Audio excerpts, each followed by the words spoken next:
This is Mark Gunn Media. Hit it! Welcome to Gunshots Straight from the Hip. I'm your host, Mark Gunn. The views expressed on this program are those of the host and guests and not necessarily reflective of anyone or any entity associated with this broadcast.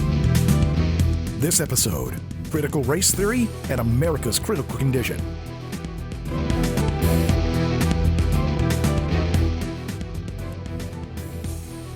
When it comes to the issue of race, America has always had a problem looking itself in the mirror when it comes to its own racist history. It's a reflection they simply do not want to see. The problem with racism is the problem of white people. It's created by white people. It's perpetuated by white people. It benefits white people. We don't even know what being white is or how we came to be white. Like, we understand so little because we aren't meant to understand. That's how the system perpetuates itself, because it exists in silence, it's wrapped in silence, and we learn not to question it. Racism is in the very DNA of this country. Here's how it works. You might think racism in the U.S. is really a case of a few bad apples. A racist cop here, a so-called Karen there, a leader of a white supremacist group. You know, people who deliberately hate. But we can't blame racism in America on just a few bad apples. Think of our nation's problem as more like an apple pie, with the racial injustice baked right into every aspect of our society. Meet Ebony and Emily, two American babies, one black, one white, born at the same time, same place, but Ebony will not get an equal slice of the pie, and that starts from birth. Because of her race, Ebony is 3 times more likely than Emily to die in the hospital as a newborn if her doctor is white. And once Ebony and Emily go to school, while both girls occasionally misbehave, studies show they won't face the same punishment. Ebony is 7 times more likely than Emily to be suspended, and 4 times more likely to be arrested on campus. When the 2 girls grow up and apply for jobs, odds are fewer employers will call Ebony back because she has a black-sounding name. And even though Emily and Ebony will get the same college degree, once Ebony is hired statistically as a black person, she'll make an average of 25% less than Emily. So why didn't Ebony get an equal slice of that apple pie? It's because systemic racism is built into our country's DNA. In the 17th and 18th centuries, wealthy white men needed land, so they took it from indigenous people and then forced blacks into slavery. To justify using blacks for free labor, the whites in power promoted a myth that blacks were inferior. And as Seattle-based author Ijoma Oluo points out, our nation's institutions, politics, and policies were designed against the backdrop of that money-driven lie that black people just weren't as worthy or as capable as whites. Our school systems were built around this, our economic systems are built around this, our government systems were built around this. And it is simply that things were designed to uphold this story, to uphold this exploitation. And even though slavery ended here more than 150 years ago, the racism that fueled it persists in systemic ways today. White Americans now hold 85% of this country's wealth. Black Americans, just over 4%, and Hispanics, just over 3%. People of color, people like Ebony, are statistically more likely to be impoverished, incarcerated, and face discrimination in healthcare. Emily may have her own barriers in life, but her skin color won't be one of them. It's not someone said, here's your wealth because you're white. Here's your status because you're white. It simply means that the barriers that we placed in front of people of color were not placed in front of you. Now, you may have a whole nother set of barriers, right? You may have barriers of disability, barriers of class, barriers of immigration status, so many other barriers that were placed in front of you. But acknowledging privilege is simply acknowledging if we also took that other set of barriers that we place in front of people of color, you would stumble even further. So even though you may not consider yourself a bad apple, a racist cop, a so-called Karen, or a member of an extremist group, Oluo says you may have played a role. even if you have the best intentions. Instead of this whole, let's all learn to be best friends and love each other, you can love someone of a different race and ethnicity and still actively participate in their oppression based on how you vote, based on what you bring up in your office meetings, based on where you spend your money. It's not too late to change the recipe of the most American apple pie. The biggest problem is that quite a few of them believe that, despite centuries of evidence, racism in America simply does not exist. Former Attorney General Eric Holder explained it brilliantly in 2009 when he called America a nation of cowards. One cannot truly understand America without understanding the historical experience of black people in this nation. Simply put, to get to the heart of this country, one must examine its racial soul. Though this nation has proudly thought of itself as an ethnic melting pot, in things racial, we have always been, and we, I believe, continue to be, in too many ways, essentially a nation of cowards. Though race-related issues continue to occupy a significant portion of our political discussion, and though there remain many unresolved racial issues in this nation, we, average Americans, simply do not talk enough with each other about things racial. It is an issue that we have never been at ease with, and given our nation's history, this is in some ways understandable. And yet, if we are to make progress in this area, we must feel comfortable enough with one another and tolerant enough of each other to have frank conversations about the racial matters that continue to divide us. But we must do more, and we in this room bear a special responsibility. Through its work and through its example, the Department of Justice, this Department of Justice, as long as I am here, must and will lead the nation to the new birth of freedom so long ago promised by our greatest president. This is our duty. This is our solemn responsibility. We commemorated 5 years ago the 50th anniversary of the landmark Brown versus the Board of Education decision.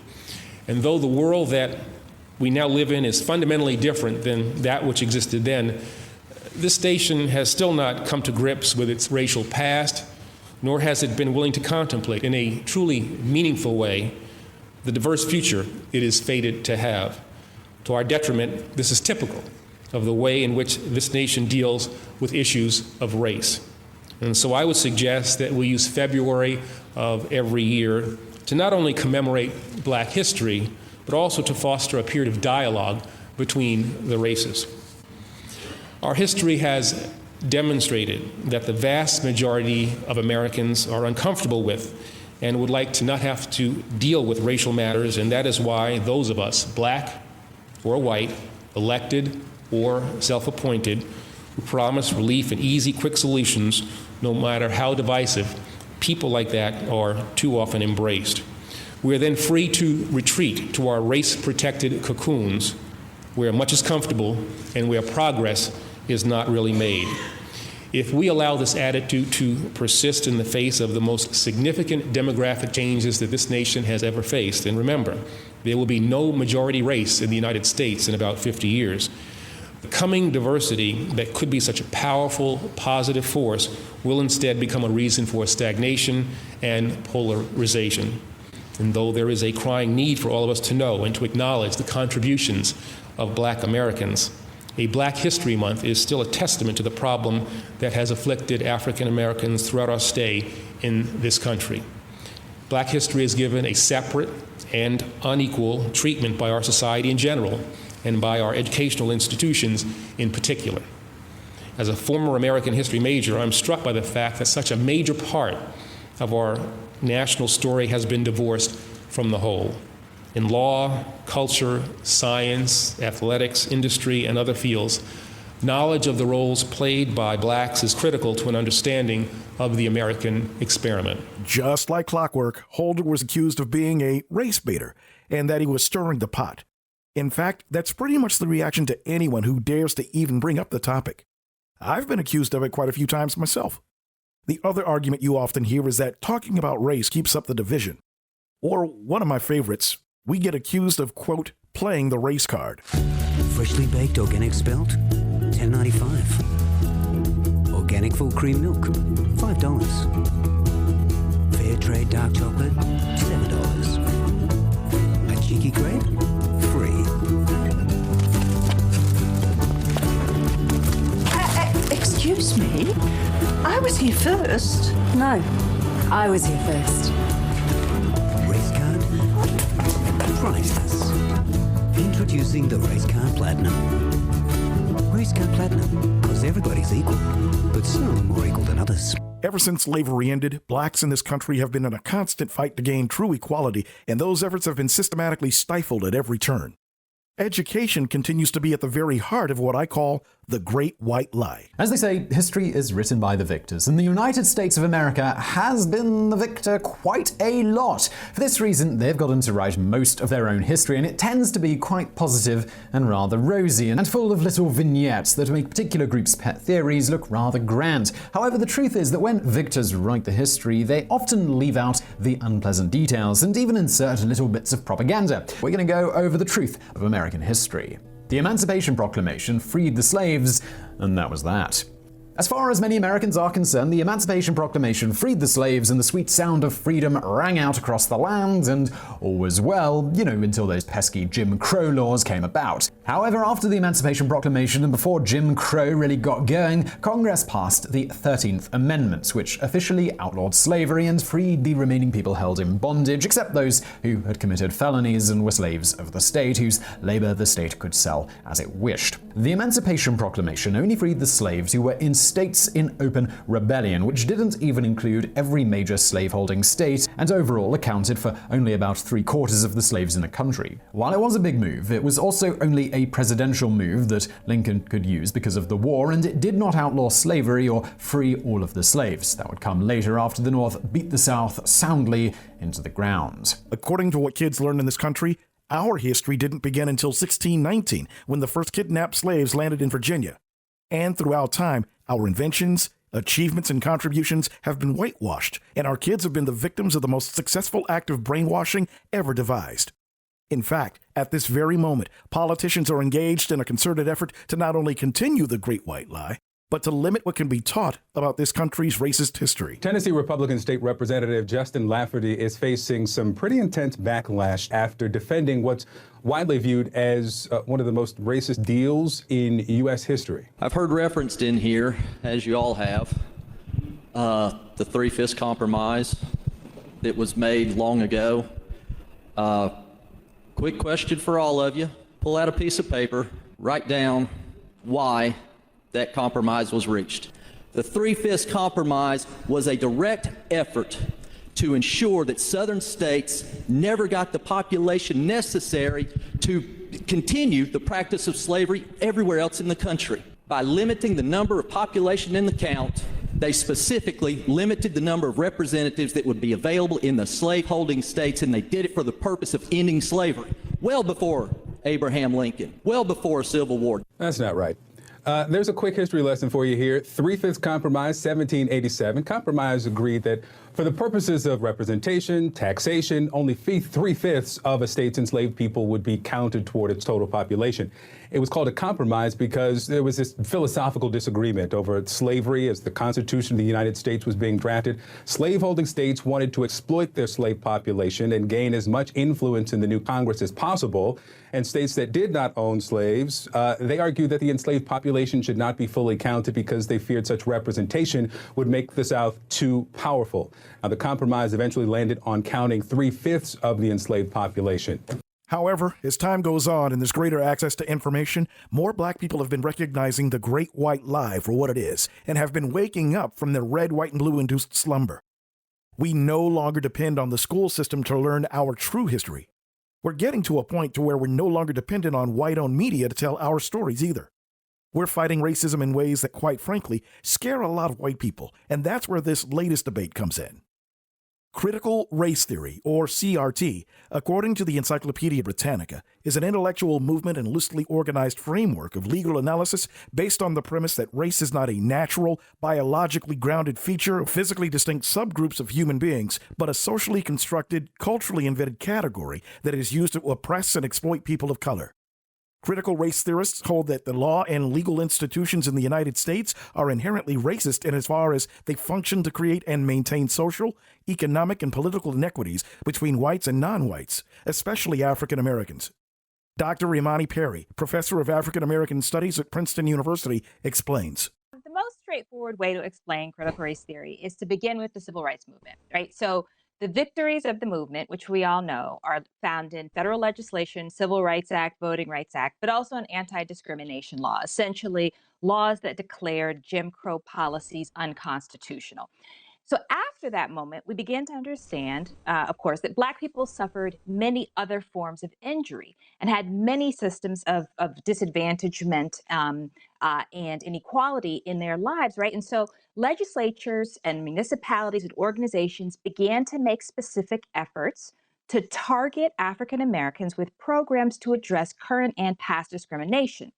And they faced a major conservative backlash. And the way that backlash was formed was saying, well, if you make programs to target the discrimination experienced by Black Americans and you don't include me, white person, then you are discriminating against me, right? And so they begin to attack programs like affirmative action and Upward Bound, et cetera. And the Supreme Court of the United States then really fails the civil rights movement by basically treating targeted programs to address racial inequality as the same form of discrimination as Jim Crow laws, right? That they are both are subject to immediate scrutiny, the strictest scrutiny. So we get to this point, and then civil rights lawyers and scholars begin to talk about how we have to be able to address subordination, injustice, not just color consciousness. It's not enough to be colorblind. We actually have to be able to address injustice and subordination if we're going to have legal racial equality. And that's the heart of critical race theory. How to think about law, legislation, policies that will substantively respond to racial inequality. And they began to bring multiple forms of analysis to the table: history, narrative, gender, class, showing all the insidious ways that discrimination and inequality have been sedimented in American society. Right? And it blooms in multiple directions, but it is literally just a way of understanding the mechanics of racial inequality and how the law might be imagined to address them. Nothing more than that. Professor Derek Bell has been credited with coming up with the concept of critical race theory. He says that even though we all know what racism is, there are some aspects that we have all wrong. One of the things I think is that we have mischaracterized it. We've misdiagnosed it, if you will. For years and years, we thought that racism was an aberration, a defect on the American scene, one that was a holdover from slavery, one that we had the tools to correct through law, and one that there was a desire to correct. And it's taken us a long time to recognize that that was a wrong diagnosis, that racism is an important stabilizing function, serves as a stabilizing function in a society that is built on property. And in a society where a great many whites don't have any property to speak of, certainly don't have as much as those on the top, what the society has given them from the time of slavery to the present is a sense of property in their whiteness, that their skin color enables them to somehow identify and live vicariously the lives of those on the top, as also through the soap operas and the tabloids and the hopes through the lotteries, and to feel superior to blacks who, whatever their status, are deemed on the bottom. And the pushback from a lot of white Americans was not surprising. Just because I do not want critical race theory taught to my children in school does not mean that I'm a racist, damn it. Some frustrated parents say their children are being taught to feel bad about being white because of the school's adoption of a concept called critical race theory. However, Rockwood administrators say that is not part of their curriculum. It's really what we're trying to do in curriculum is just present various perspectives. We're not saying that we support one or the other. We're just trying to engage in conversation about how different people think and how different people may see things. Local lawmakers at the event talked about a Missouri bill to essentially ban identifying race, gender, and other groups in school lessons. The event's organizer, who doesn't have kids in the district anymore, hopes administrators were watching. Educate people on what you're trying to teach, and if the majority objects to that, then don't teach that. A lot of educators are at odds with their state governments when it comes to the importance of teaching the truth when it comes to American history. There is white fear that the teaching of CRT will expose this country as the fraud we've always known her to be. Well, history is dangerous because it goes after our myths and our identity. And when someone challenges those myths and identities, the reaction can be ferocious.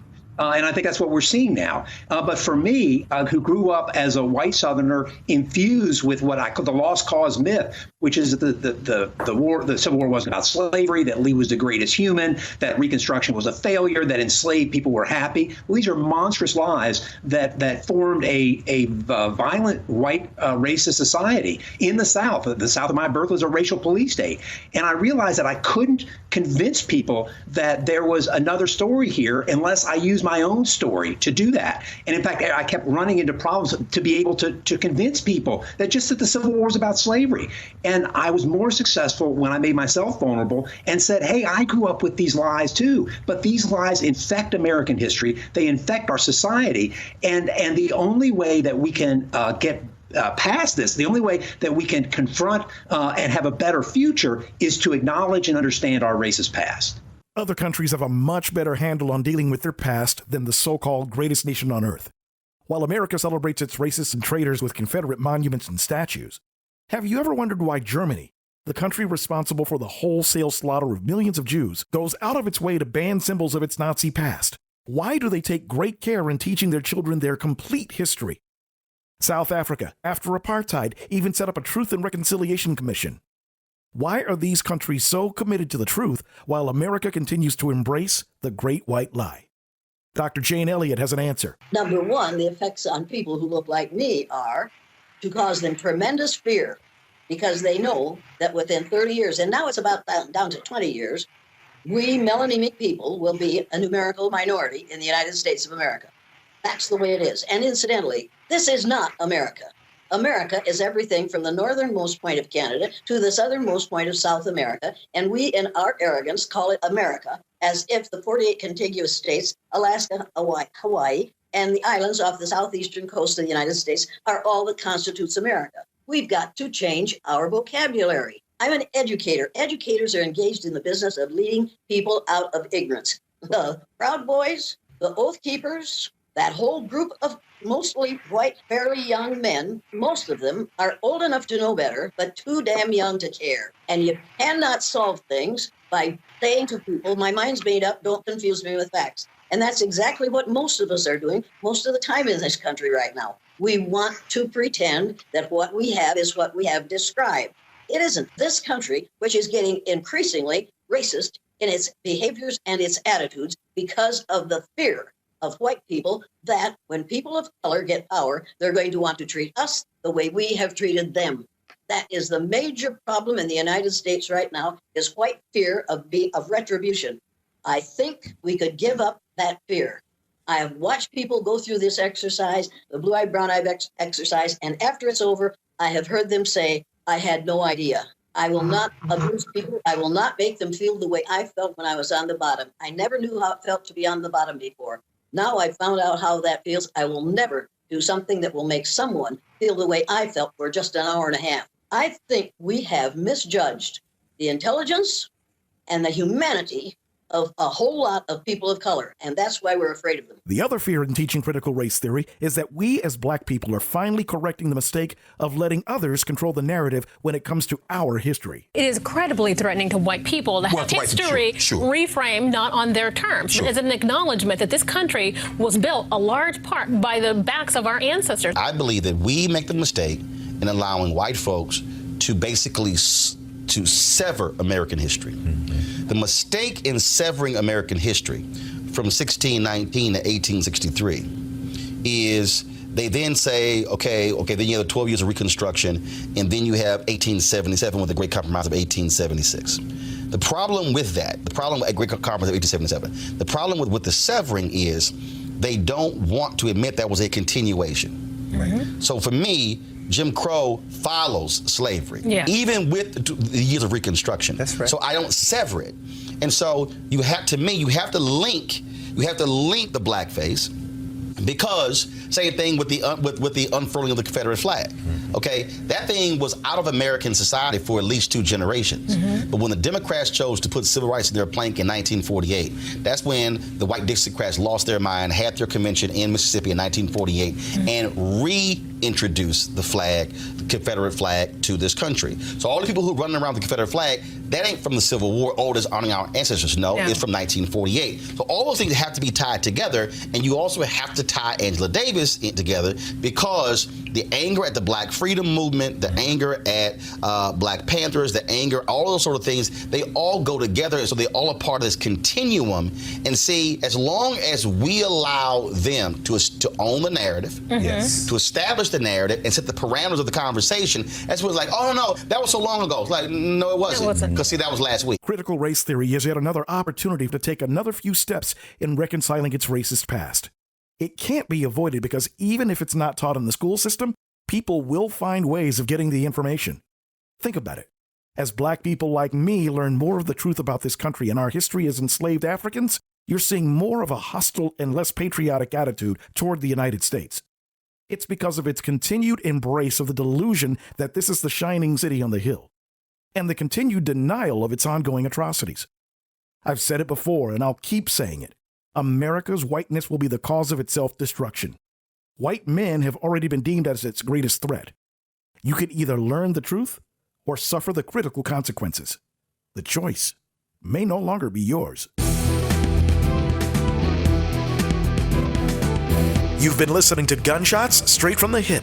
The views expressed are those of the host and guests and not reflective of any business entity or anyone associated with this broadcast. If you have any comments or want more information on how to be a sponsor, log on to our website at markgunmedia.com or call us at 502-407-0283. That's 502-407-0283. Thank you for listening. Mark Gun Media. No hype, no hoopla, just damn good work.